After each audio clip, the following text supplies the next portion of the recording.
I'm not gonna kill you. I'm just gonna talk to you really, really long. Oh, well, can I take this then? Oh yeah, the acting stuff, yeah, that's just awesome. Thank you. You missed my weakness. Oh, the irony.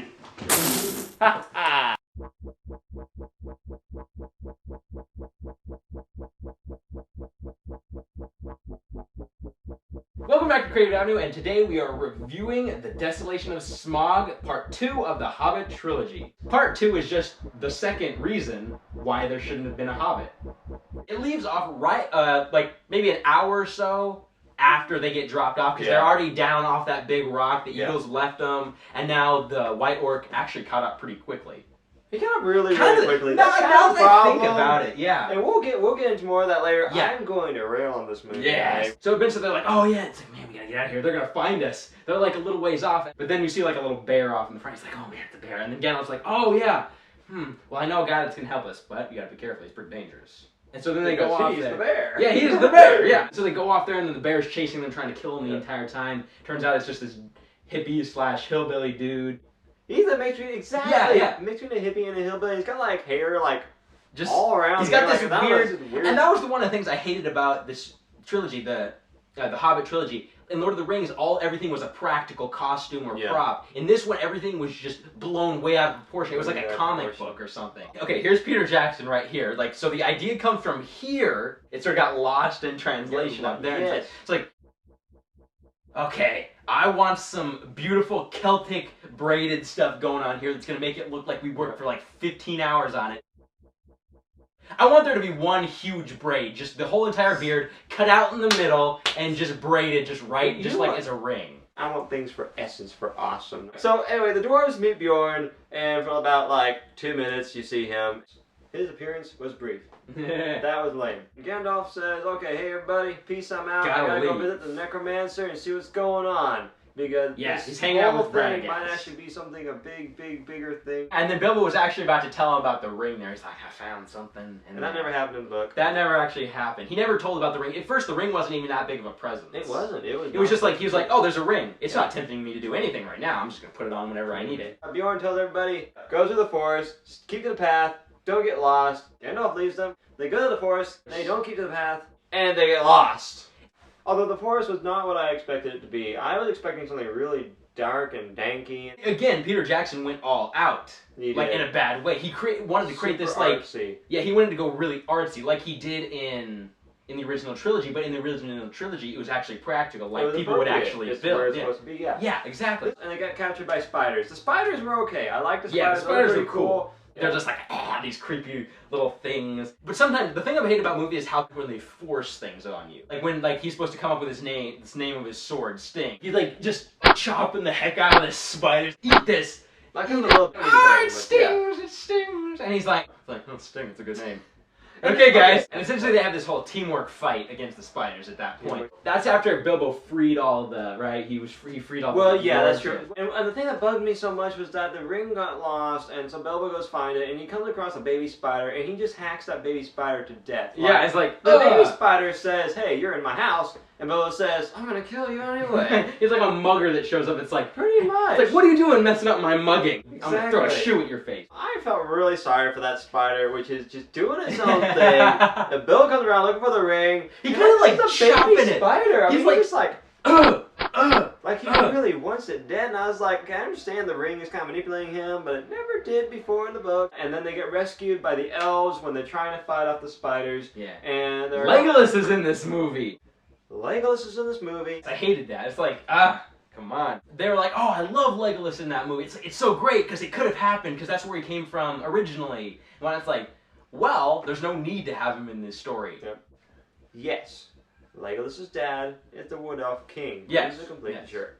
I mean, I wouldn't have minded a cameo though. That's what a I cameo was just was thinking. Yeah. It's like, hey Legolas. You're like, yo, what's going on? And everyone like flips out for like 5 seconds. And the hot lady up. Yeah, she's not supposed to be in there. She's not supposed to be in there. Yeah. Yeah. She might have been an interesting character. Yeah. She would have been a really interesting character. But in this movie, when we already know what happens, Yeah. we know that she never even existed, and know that she practically has pretty much nothing to help out the movie with. I mean, Yeah. she's awesome. She does cool Her stuff. character does nothing. But then they take him back to the big mother tree with that, Yes. with white-haired eyebrow man. They all get crashed in jail and stuff, into the elf jail. The love interest starts and all that, and it just gets so dumb. And Peter Jackson was trying to throw a relationship thing, which we didn't need that. But he just talks about nature and stuff, and she's really into that since she's an elf, you know? So then Legolas is kind of jealous by that, but his dad won't let that happen. As it turns out, Bilbo had snuck in with his magic ring. He frees all the dwarves, and then he gets them all into the barrels, and they fall into the lake. And this is when it starts to get kind of stupid. This is where the Hobbit this is where became it gets really a Saturday stupid. morning cartoon. Like, where it really became a Saturday morning cartoon. That's basically what it is. I would watch it on Saturday morning. That is Right, true. I exactly. might actually You would watch that on it Saturday morning. Exactly. Like, nothing to do. That's what just, it is. Just watch it. Just watch it. Relax. They get stuck in this one little grate. There's like this grate that's holding it there, and then they basically have to turn this switch. And then there's like elves are like, yeah, they're escaping. Yeah, why didn't we see like 12 dwarves and a hobbit traveling through here? These are elves. And then like all of a sudden, out of nowhere, the huge orc legion that's just like right on top of them. Okay, the elves can see far. They can see wide. They can see in between. They have things. everything else. They can see. They have all the 5 senses They got all, amplified. everything, especially the eyes. That is a very important point in the Lord of the Rings movies and in the books that the elves can see very well. Tolkien went through war. He was in the military. He was a second lieutenant. Yeah. He understands that if you have characters like elves who can see Who are like really superhumans, far, yeah. they're not gonna miss an orc battalion running through the forest. And they pretty much knew everything that was happening anyway, because you always hear all this banter that's going in between. They know everything. They practically know everything that goes on. Everything. And suddenly this orc battalion just lands there Just and says, "Hey, what's up? We're gonna kill you." And it's like, if it's where did that it come from? if it's that easy to get an orc battalion there, I mean, I don't think that the Wood Elf place is gonna last that long. Dude, and they're in the forest too. The forest is not a nice place. Yeah. If the Orc Legion can get to the Elf Kingdom and completely they don't even infiltrate. They just basically, it's like if you just jumped and landed on it and said, "Hey guys, what's going on?" That's basically what they did. Yeah. Elves would notice orcs. It's not that difficult. Keely goes up to turn the lever, gets shot in the leg. Tariel's like, "Oh no!" Well, I mean, you sort of see it in their face. She's like,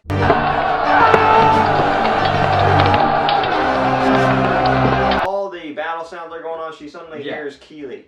Admittedly, elves have fantastic hearing, but I feel like that's still stretching a little bit. Yeah. So he pulls the lever and then he jumps back in, snaps the arrow off. So basically, it's embedded in there and it's all poison and whatnot. So then it's like. They go down the river. They go down the river and then they're riding down and then they're just like going all over the place. They don't tumble or anything, and then there's this fight going on between the elves and the orcs. And it gets stupid. Like physics are defied. They turn around their barrels really quickly, and that really bothered me when I saw the first dwarf doing that, where I just thought, wow, does that guy like have rudders and a steering wheel or something? Yeah. Like, even with that, you can't do that kind of thing. Yeah. Bomber like gets in this barrel, he's like tumbling out, he's like chopping orcs. How many barrels were there?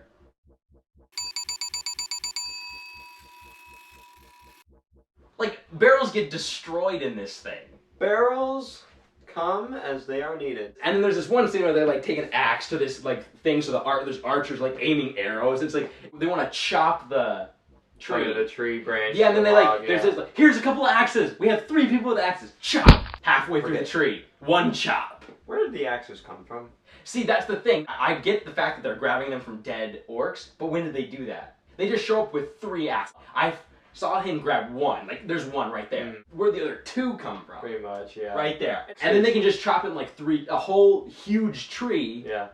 That's, I mean, you could argue that it was weakened, it was rotting, but if that was true, then how could there be like 4 orcs just with armor and stuff standing on there without it breaking? At that point, that's right, they were standing. Yeah, at that point, a rotting log would break. A rotting log would break, And then you could say that, oh yeah, when they chopped it, then it fell. It's like, no, but if you look at the wood, it's not rotting. It's a perfectly beautiful tree. Really, and that's when you have to do things like that to support a movie. You're really stretching the boundaries of what that movie really is going for. And another problem was that the orcs are now CGI, which was dumb. Tons of things are CGI, which is dumb. The log was CGI, which was dumb.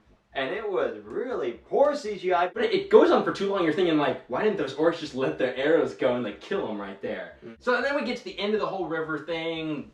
Keely is just, like, suffering. He's like, no, it hurts. No, it's good. I'm good. Then they meet Bard, the one that's going to eventually kill the dragon. The last problem I had was Bard. First of all, he looks like Orlando Bloom's younger brother. I thought that was Orlando Bloom when I saw him in the commercial and in the little teaser trailer. I was like, oh, Legolas is going to be in this movie, but he's not Legolas. He'll be playing another character. And then it turned out to be worse. It get worse. You get two Legolases. You two Legolases. And they're like, okay, we got to get out of here. Then they meet Bard, and they get to the lake town. Yeah. And then they have this whole thing, and they're that much closer to the Misty Mountain. But then they got to sneak in. Because, they got to sneak in. Why do they have to sneak? Wait, why did they do it? Yeah, just now I was like, wait, they snuck. They just walked. First of all, why did they have to sneak? Why didn't they just walk into Lake Town and say, "Hey guys, what's up?" That's what they did in the book, and everything turned out fine. The hidden Bard's little place, and then there was the forced thing. It was the most forced thing in the whole world. Some conversation goes on where it leads up to the point where Bard's son's like, then you should know that that ancestor weakened a scale and it's gone. Oh yeah! Or something really cheesy and lame, like it was so forced. They basically set up a weakness so Bard could kill him later on. It's like, okay, whatever. Meanwhile, Tauriel and Legolas, they basically go renegade, basically. There's a little bit more to that, but they basically just leave and stuff like that. Well, the thing about Tauriel is that she wants to make sure that Keely's okay, and Legolas wants to make sure that she's okay, so you have a love triangle, and eventually it's, the dude chasing the girl, and the other guy doesn't want the girl, even though he's the dwarf and she's the elf. Back to the dwarves, they want to get some weapons, because bards aren't suitable, so they get it, and then basically they get caught, and then they go to the Lake Town Master, and they're like, hey, we're Thorn. He's like, oh, I believe this. Okay, you guys can have whatever you want. Yeah, the master of the town and everybody was totally chill with it. They were like, yeah. The only person that slowed that process down was Bard. He's like, no, there's a dragon up there. We got to be careful. He's the only person that slowed it down. Otherwise, everyone would have been automatically on board with it. But since everyone likes Bard, the Lake Master's like, I'm gonna be selfish again and try and steer him away. Hey, don't wait. Hey, wait a minute. Wait, he's seeking because everyone likes Bard. Everyone loves Bard. But then he's like, wait a minute, hey, wasn't it your ancestor that didn't kill the dragon in the first place? Because originally, in Dale, his ancestor took this huge freaking crossbow, which was stupid, because I liked the idea that it was not this just special, huge arrow. I liked it when it was just this one arrow that was like that big that he got from his ancestor, and he shot it from his bow. Well, they get like weaponry. They get weapons, They basically get their act together. And then they essentially just go off. They go to the mountain. Keely can't go because he's wounded. He's like pale and whatnot. A few of the dwarves stay to protect him and stuff. Yeah. Tauriel shows up a little later to heal him. Yeah. So that's when. Yeah. That's what happened was that they had the whole meeting in Lake Town. Then eventually the Orc battalion catches up with them. Yeah, and then they're all crawling all over Lake Town and stuff like that, and they attack all the dwarves and stuff. Eventually she shows up and he's like, Legolas realizes this is probably something bigger that's going on and whatnot. So he's like, we got to go and warn people about this or just figure out what goes on. And then Tauriel's like, no, I got to stay here and fix Keely. One of the dwarves. Nobody knows. No one knows. It's only everyone only knows Feely and Keely and Bomber because he's fat. And Thorn. So he gets some king's foil, which they got to throw that in your face. Tauriel just heals him. Here's where it got even stupider was that when Tauriel heals him, there's this blinding white light from this side, from around her head, okay?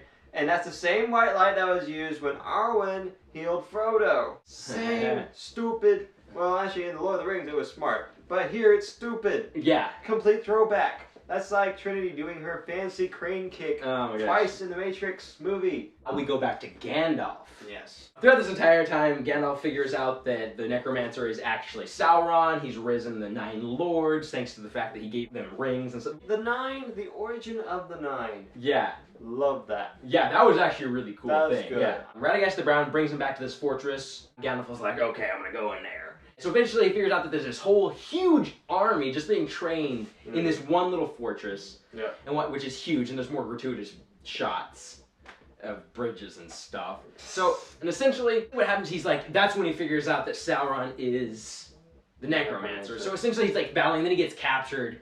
As far as Gandalf is concerned, that's it. So basically then it gets back to the point where they're going, the rest of the dwarves and Bilbo are going back up. This is where you actually get to see the Desolation of Smaug. A castle and some burnt grass. Yep. Essentially that's about it. That's about it. Yeah, so then they basically go up the mountain and go to find where the door is. And they're like, there it is. 2 seconds they're like, yep. let's go home.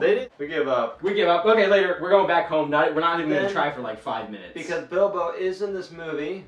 He just has to, he's like, just, there's the key. There's the moon. Let's do it. Yeah. So then he's figured out a little bit of lame tension after the key almost falls off and Thorn comes back. Senseless tension. Yeah. Awesome, Bilbo! You just found it for us! Thank you, Bilbo. I'm gonna go in there and go find that dragon. Just go find that dragon. And if you see the Arkenstone, give it to me. And Bilbo finds the dragon. Here's a part where they actually kind of got it right. Where Bilbo and Smaug have a little bit of a one-off conversation where Smaug is being a smart aleck the whole time and Bilbo's just trying to get the Arkenstone. Bilbo sees the Arkenstone and this pile of gold. He just sees it. Oh look, there's a thing right there. And it keeps like tossing the Arkenstone just out of his reach.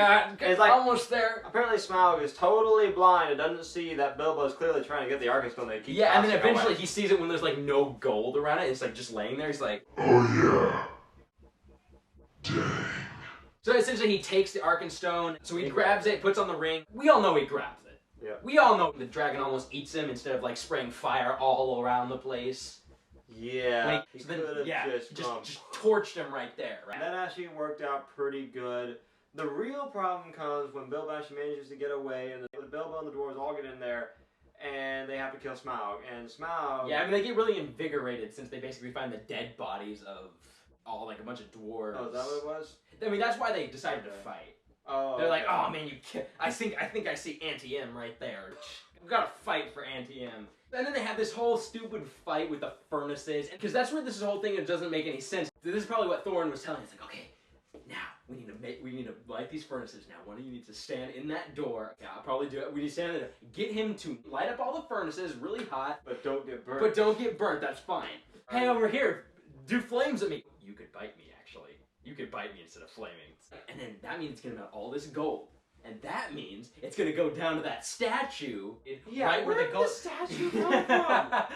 Which I think is still to be building. Which is happening to be building, and I think might still be up.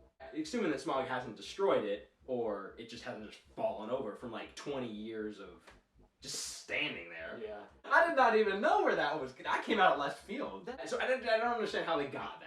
I couldn't understand how they got the gold statue either. Yeah, it's like, let's go put some gold down this pipe and see what happens. That's basically what happened. So they managed to make this whole entire gold mine factory thing work. Yeah, and then there's years of not working. Yeah. Well, no, the problem I had was that, when the two dwarves got stuck in like the pots that were on the rails or the mine carts, the aerial mine carts. Aerial mine carts. And they just got out just in the nick of time. Yeah, and then there's this one point where Thorin's on top of this dragon right there. He's like, uh-oh, there's a dragon below me. And, hey, what's going on, man? And he's like, yeah, I had a really tough time just sitting on all this gold. I'm really agitated. That's what happened. Yeah. To support all the fanboys, that's why Smaug did not torch Thorin when he had the chance. If you like fall asleep and you're like, oh, I can't walk, that's why. Yeah. They're just waking up. I always kind of imagine like a playful banter between them right there. It's like, hey, you gonna bite me? No, not yet. Just gonna let you think about the moment for a second. And then the other dwarves were like, I don't see Smaug biting him there. Do you think we can just sit here and watch while this happens? And it just gives them enough time to pull everything up. And then they just torched him right there. We're like, bah! Like, no, I'm just gonna. Or just like did this with, or just or just like did this with his nose, and just falls. Yeah, pretty much. He could have just done that. Like, if he really wanted to eat them, like, I just don't get that. Smaug likes to play in the book. But when he gets down and dirty, he owns you. He's going to kill you. Then they all slide down the pipes and all get down to right where the gold is supposed to go. He actually plays with Bilbo a little bit. It's like, who helped you guys here? I hate you all. It's like, no, it's not like down. It was, oh dang, it was the orcs. They helped me. They want your gold, man. He could have done that. He's like, it was the orcs. They wanted your gold so much. Yeah. And he's like, no, you can't hurt them. Like, yeah, I can. You want to know why? 'Cause I'm evil. I was gonna do a Batman thing. I was gonna say that. Yeah, but no, not that. And he says, I'm gonna kill everybody in the lake town. And then They build a gold statue. Yes, he's like, Hey, what you doing on top of that statue? oh, his speech! And then he basically lets all the stuff goes, and there's this gold statue. He's actually kind of admiring the statue. Yeah, like, why is he admiring the statue? He's like, hey, check it out, the gold statue. Blah! And then he He falls just- down. It melts all of a sudden. It's like, if it was able to hold its shape like that, Yeah. honestly, that means it's going to stand up like that for a long time. For a long time. And so then he's in this pool of gold, and everyone's like, man, we just killed that dragon. That was kind of easy, actually. And no, he just jumps out of there, right? He jumps out. He comes back up writhing and everything, and then he flies off. He just does this spiral thing to get all this gold off of him. Yeah. So, and then That was Bilbo's like, cool. yeah, Bilbo's there. He's like, oh no, what have we done? Well, you kind of did what Bard was telling you was going to happen in the first place. It's Kind of just screwed it up, basically. It's like they're like, okay, we're gonna show up at the mountain and we'll go from there. We're gonna open the door, we're gonna figure out where the dragon is, and then yeah, we're gonna figure out that. We're gonna go, yeah. How are they even gonna kill that dragon anyway? What could have been gone through their heads? I think they were expecting Gandalf to kill it. I don't know. He took on a Balrog later, so. That is true, yeah. Anyway. Which was cooler, which was a better CGI than. That was way better. Now that I'm thinking about it, the original trilogy was 10 times better in CGI. Oh yeah. 10 times. Like when I was looking at Balrog, I was like, whew, that Yeah. flame. It's really hot. And so like, Yeah. I was actually feeling everything. It was nice. Yeah. And he goes to Lake Town, and he's like, I'm gonna show you death, and the end of the movie. Cuts right there. The last problem I have with this movie, okay, Ed Sheeran, he's a good guy, makes nice music, okay, I'm down with that. Don't stick him at the end of a Hobbit movie. This is supposed to have an epic feel, I think that's what Peter Jackson's going for. Yeah. He was going for that when he was sober. Yeah. But now you have Ed Sheeran at the end of the movie. Yeah. He's singing his Fire, Fire song. Yeah, it doesn't make any I sense. see It's like- fire, I'll bet Yeah. you do. It's called Me Torching the DVD. Yeah. Yeah. Out of character. Yeah, see, that's the thing. They're all out of character. It's all out of tone. The song would have been good probably on a different movie with a different feel, but you're not supposed to put more of a modern pop song Exactly. into a song about like more of a You don't medieval put that- style movie. Exactly. Yeah. That's like Knight's Tale, but done really wrong. Yeah. So on the rating on this is like below fail. This is epic. This is epic fail. On a rating scale, this movie, we have torture, epic fail, I have to say there's probably an epic fail. epic fail. I have to Haven't say we it would be- torture yet. No, I don't think it I don't reaches wanna all. say torture. I mean, It it does, basically sort of goes into torture. Not just as a book to movie. I want to make a very clear distinction here. We're not talking about just book to movie. We're talking about as a movie. In general, And we as do a go back. Movie, Yeah. we do go back and forth. But as a movie, this is the whole river sequence where I realized the Hobbit movies are nothing more than a really poorly directed live action Saturday morning cartoon. Well, there's a lot of moments where it is torture, but as far as the whole movie is concerned, Yeah. I wouldn't say it's a completely torturous, but it Right. is ultra fail. It is an ultra Epic. fail. Epic ultra fail. Yes. Yeah, essentially. But anyway, yeah, that it epically failed, and that's all we had to say about it at that point. Pretty much, yeah. So we're gonna be back to review the third one later on, and we will see you guys round the block on the next one.